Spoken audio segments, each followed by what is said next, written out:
Barbie director Greta Gerwig's film sensation remained a runaway #1 at the box office, continuing a strong run into its fourth week. Barbie has earned $33.7 million this last week alone, according to studio estimates. The Margot Robbie-led and produced film from Warner Brothers refused to drop off, as most box office toppers have this year, surpassing the $500 million mark in North America overall and crossing the $1 billion mark globally, a record for any female director.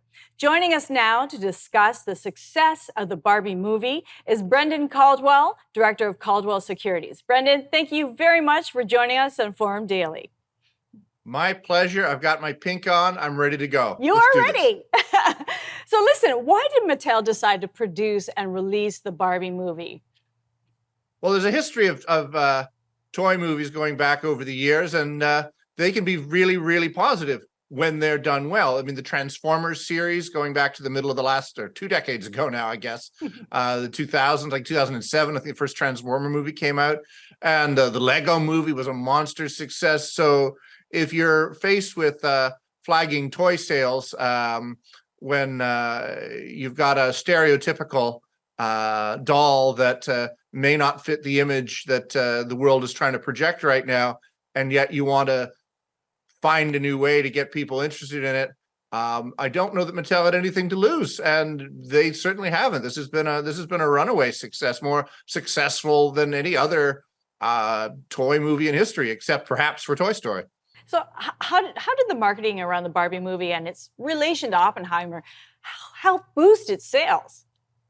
Well, so Oppenheimer is like the total opposite. It's R rated, or at least 14A rated. It's I've seen both movies twice, in the interest of full disclosure, including on Saturday, I did a full Barbenheimer day where I saw both Oppenheimer and Barbie. And it is a weird mix because you're going from the Hiroshima bomb to plastic bombshell. It is very different.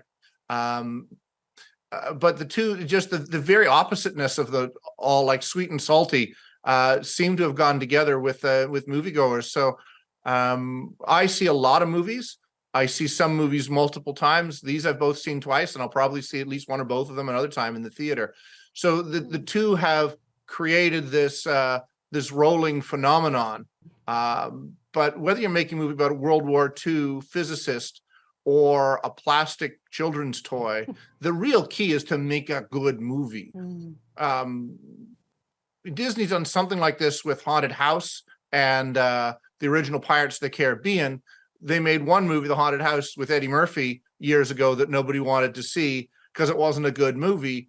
Pirates of the Caribbean, well, that's been a phenomenon. They tried again, Disney, to make another Haunted House movie. It didn't work. So if you're trying to make a promotional movie that ties in with a cultural phenomenon, you just got to make a good movie. So do you think Mattel will be creating more movies to increase their other toy sales as well? Well, I think they have a billion reasons to, give or take. So whether they'll do it to increase toy sales, I don't know. The funny thing is, I'm looking at Mattel's share price, Cineplex's share price, IMAX's share price.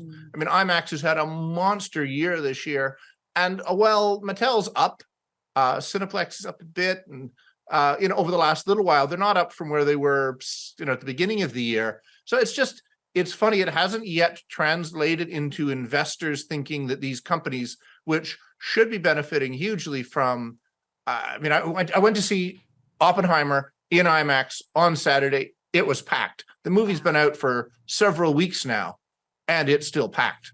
So that's not something we're used to seeing, particularly not in the post-COVID era. Yeah, we all know that movie theaters also took a real hit during COVID-19. How have they adapted post-pandemic to the desire of having more in-person experiences? What do you think?